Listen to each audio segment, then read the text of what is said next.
What if one day you suddenly couldn't control your own body? Your limbs become rigid, your voice silenced, and your movements freeze, yet you remain aware, trapped inside yourself. This horrifying scenario was a reality for millions of people in the early 20th century when a mysterious illness swept the globe, leaving people in a suspended, statue-like state for decades. Today, we're going to uncover the mystery of encephalitis lethargica, also known as the sleeping sickness, a terrifying medical phenomenon that baffled doctors and devastated families. The outbreak of this strange illness coincided with the aftermath of World War I, starting around 1916 and spreading over the next decade. At first, it seemed like a form of extreme lethargy, where patients would suddenly fall into a deep, unshakable sleep. But this was no ordinary nap. Many victims never woke up again, while others awoke in a strange, half-conscious state, barely able to move or speak. In its most acute form, encephalitis lethargica could kill swiftly. The disease, primarily affecting the brain, often led to high fevers, tremors, and neurological symptoms. The worst cases left survivors in a coma-like state, only vaguely aware of the world around them. They became known as living statues, conscious, yet unable to control any voluntary movement. These victims were frozen in time, and medical science had no explanation for it. The epidemic was not limited to one region, it spread across Europe, the Americas, and even parts of Asia. Its reach was global, and yet, as devastating as it was, it largely escaped public attention. The Spanish flu pandemic, which killed millions in a much shorter period, overshadowed the slow, insidious march of encephalitis lethargica. Yet for those who encountered the illness, it was nothing short of a nightmare. Dr. Konstantin von Economo, an Austrian neurologist, was the first to identify and describe the disease. He noted that encephalitis lethargica attacked the brain, particularly affecting areas responsible for motor functions and consciousness. His early work established the foundation for our understanding of this mysterious illness, but even he could not uncover its cause. Was it linked to the flu? Could it have been triggered by another virus? Or was there something more sinister at play? The illness didn't discriminate. It affected the young, the old, the rich, and the poor. Some victims fell into a deep sleep from which they never awoke, while others were left paralyzed, but fully aware. As the disease continued to spread, the world's brightest medical minds scrambled for answers. Encephalitis lethargica was a true enigma, primarily because of the way its symptoms varied dramatically from patient to patient. While some suffered from extreme sleepiness, others developed violent tics, tremors, or even psychotic episodes. For some, it started as a mild fever or headache. But within days, these early symptoms spiraled into something much more disturbing: complete physical immobility, despite being conscious. Imagine attending a family gathering when suddenly you find yourself unable to speak or move. People call your name, shake your body, but nothing happens. You are trapped inside your mind, able to hear and see everything, but unable to respond. For many victims, this was their fate. And the worst part? They often remained fully conscious, unable to communicate their terror. Doctors, at the time, were baffled. This wasn't a typical coma, nor was it like any known neurological disorder. Some patients appeared to be in a vegetative state, while others retained enough awareness to make brief movements, such as blinking or twitching a finger, but for the most part, these movements were involuntary. It was as if the body had completely shut down, leaving the brain a prisoner inside a motionless shell. The media reported cases of patients who fell asleep in the middle of daily activities. A bride collapsed at her own wedding in Switzerland, and in France, a woman remained unconscious through childbirth. These tragic stories captured the public's attention, but no one understood the true scope of the epidemic. Hundreds of thousands of people worldwide were affected, with some regions reporting hundreds of cases within a few weeks. One of the more bizarre aspects of encephalitis lethargica was how it affected the patient's personality. Before slipping into a paralyzed state, some victims exhibited manic behavior, becoming restless and agitated. Others experienced hallucinations or severe mood swings, alternating between joy and extreme depression. It was as if the disease was attacking not just the body but the mind, robbing people of their sense of self before locking them inside their immobile bodies. Doctors and nurses caring for these patients were equally haunted by the experience. In New York City's Beth Abraham Hospital, where many long-term patients were housed, caregivers would later recount the eerie feeling of walking into a room full of motionless patients, some of whom had been in the same position for years. The question that haunted them all: were these patients still mentally present? The medical community was desperate for answers. The symptoms of encephalitis lethargica were so varied and unpredictable that diagnosing the illness in its early stages was nearly impossible. Some patients would simply fall into a deep sleep and never wake up, while others developed severe neurological symptoms, including muscle stiffness and involuntary jerking movements. Konstantin von Economo's early work laid the groundwork for understanding the illness. He coined the term encephalitis lethargica and detailed the neurological damage caused by the disease, particularly in the areas of the brain responsible for regulating movement and consciousness. His work also connected the disease to brain inflammation, but this discovery only raised more questions than it answered. At the time, some doctors speculated that encephalitis lethargica might be connected to the ongoing influenza pandemic.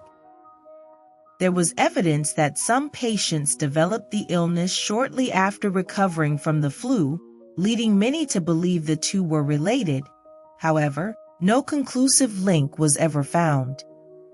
Other theories emerged, including the possibility that the disease was caused by a bacterial infection or even environmental factors like pollution. Despite these efforts, there was no cure, and treatments were largely experimental. Doctors tried everything from high doses of sedatives to electroshock therapy, but nothing seemed to work. For those who survived the initial onset, their futures were grim. Many spent the rest of their lives in long-term care facilities, unable to communicate or move on their own. What made this illness even more terrifying was its unpredictability. Some patients would experience a rapid decline and fall into a coma within days, while others developed chronic symptoms over weeks or months. One of the most frightening outcomes was the development of a Parkinson's-like condition known as post-encephalitic Parkinsonism, where patients lost control of their motor functions, leaving them with rigid, mask-like faces and tremors. This condition often appeared years after the initial illness, leaving survivors with long-term debilitating neurological problems. Yet even with these grim outcomes, the disease's origins remained a mystery. Was it viral, bacterial, autoimmune? As the epidemic continued to rage, the world's brightest minds were left groping in the dark. As the epidemic began to wane in the late 1920s, millions of people had already been affected by encephalitis lethargica. Some had died, but for those who survived, life became a daily struggle.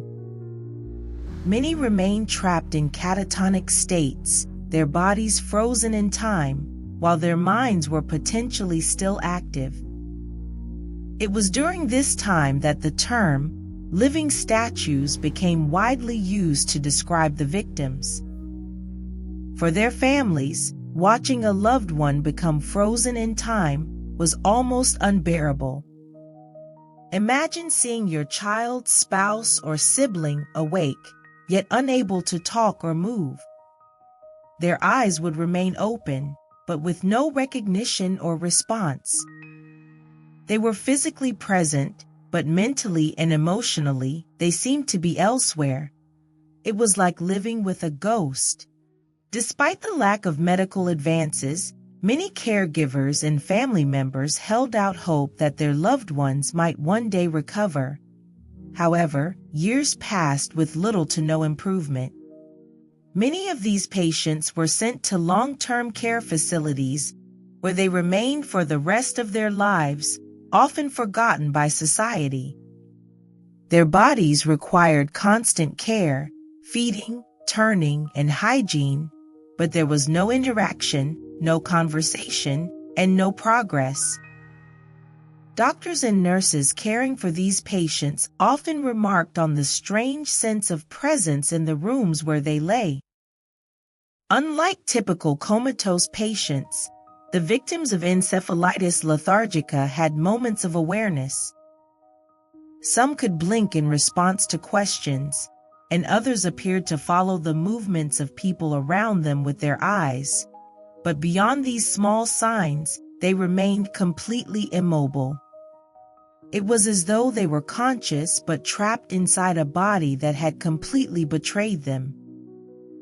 This eerie existence led to debates among the medical community about the patient's mental states. Were they aware of their surroundings? Did they feel pain or fear? Or had the disease wiped away their consciousness, leaving them as little more than empty shells? No one knew for sure, and the patients, frozen in their statuesque forms, could not tell them.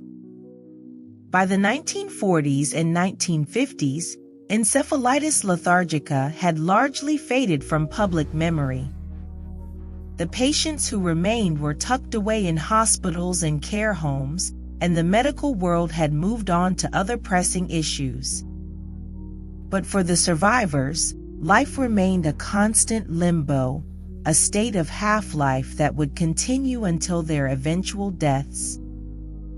As the medical community turned its attention elsewhere, encephalitis lethargica became a ghost story, a forgotten chapter in the history of neurology. That is, until one doctor in the 1960s would uncover a potential treatment that could awaken these frozen people from their decades-long slumber. In the 1960s, a young neurologist named Dr. Oliver Sacks would make a groundbreaking discovery that would momentarily bring encephalitis lethargica back into the spotlight. Sacks worked with patients at Beth Abraham Hospital in the Bronx, many of whom had been living in catatonic states since the original epidemic. These patients, frozen for decades, had long been written off as untreatable, but Sacks was about to challenge that belief. At the time, a drug called L-Dopa was gaining popularity as a treatment for Parkinson's disease, a condition characterized by tremors, muscle rigidity, and impaired movement, symptoms eerily similar to those seen in some encephalitis lethargica patients. Sacks theorized that since the disease appeared to damage the same regions of the brain as Parkinson's, L-Dopa might offer some relief. He decided to administer the drug to a group of his patients who had been locked in a state of immobility for decades. The results were nothing short of miraculous. Patients who had been frozen in their beds for decades suddenly began to move. They blinked, stretched, and in some cases, even spoke for the first time in years. One patient, Leonard, who had been completely catatonic, awoke and asked to be taken outside.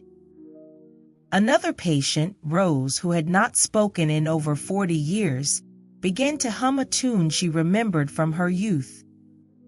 For these patients, it was as though they had been asleep for decades and were suddenly waking up in a world they didn't recognize. Imagine going to sleep in the 1920s and waking up in the 1960s with everything around you, technology, culture, and even the people you once knew, having changed drastically. However, this miracle came with a heavy price. Although the patients initially responded well to L-Dopa, the drug's effects were not permanent. Many began to experience severe side effects after prolonged use, including uncontrollable tremors, mania, and emotional outbursts. The miracle began to fade, and over time, most of the patients slipped back into their frozen states. It was as if they had been briefly pulled from the abyss, only to be cruelly cast back into it. Sachs documented this extraordinary experiment in his book Awakenings, which was later adapted into a film starring Robin Williams and Robert De Niro. The story captivated the public's imagination and shone a spotlight on the forgotten victims of the sleeping sickness epidemic. But despite the attention, there were still no answers to the deeper questions. Why had this disease appeared so suddenly? And why did it vanish just as mysteriously? Today, nearly a century after the first outbreak of encephalitis lethargica, we are still left with more questions than answers. The disease remains one of the greatest medical mysteries of the 20th century. Was it caused by a virus? Was it a post-viral syndrome related to the influenza pandemic? Or could it have been an autoimmune disorder triggered by some environmental factor? Despite extensive research, no definitive cause has ever been found. Modern technologies, like MRI scans and genetic testing, were not available during the epidemic, and the few brain samples preserved from that time have provided only limited insights. What we do know is that the disease attacked the brain's basal ganglia, the same region affected in Parkinson's disease, which explains the similar symptoms. But the underlying trigger remains elusive. In recent years, there has been renewed interest in encephalitis lethargica, partly due to the rise of other post-viral syndromes like chronic fatigue syndrome and, more recently, long COVID. Some researchers have speculated that encephalitis lethargica could be an early example of a post-viral syndrome where the immune system overreacts to an infection, causing long-term neurological damage. Others believe that new, as yet undiscovered viruses could be responsible. The sleeping sickness epidemic also serves as a cautionary tale for modern medicine. Even in an age of advanced technology and rapid scientific discovery, there are still diseases that defy explanation. The story of encephalitis lethargica reminds us that the brain is a complex and fragile organ, capable of being derailed by forces we still don't fully understand. For the survivors and their families, the disease was a personal tragedy, but for the medical world, it remains an unsolved puzzle, one that could resurface in another form in the future. As we continue to face new pandemics and mysterious illnesses, we must not forget the lessons of the past. The sleeping sickness may be a ghost of the 20th century, but its legacy continues to haunt us today. As we close this chapter on the mysterious epidemic of encephalitis lethargica, we are left with one final question. Could something like this happen again? In the darkness, hearts beat with a somber sound. Voices barely whisper in